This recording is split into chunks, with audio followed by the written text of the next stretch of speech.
Die Menschenrechtsverletzungen Chinas in Ostturkestan verursachen eine steigende Anzahl an Flüchtlingen, die sich vor der Verfolgung schützen wollen.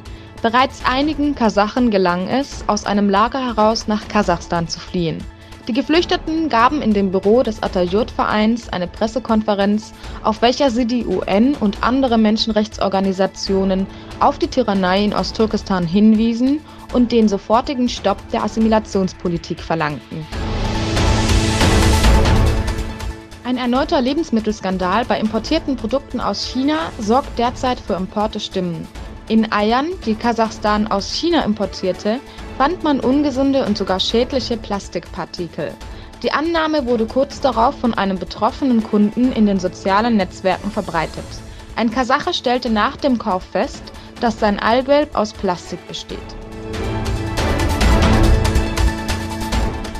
Israelische Polizeibeamte sollen die Eingänge zum Felsendom versperrt haben, so der Sprecher der Islamischen Jerusalemer Stiftung. Die Besucher, welche den Gottesdienst verrichten wollten, wurden von den Beamten attackiert. Bisher wurde noch keine Stellungnahme der Beamten veröffentlicht. Bereits kurz nach dem Ereignis wurden die Tore zum Felsendom wieder eröffnet.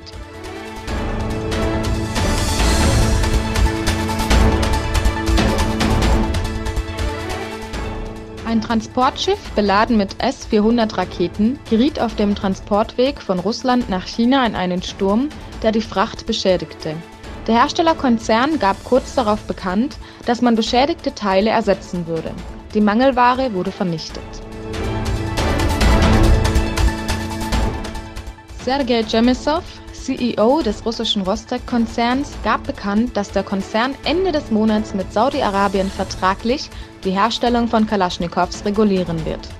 Die Saudis streben an, 90% der Produktion regional zu halten.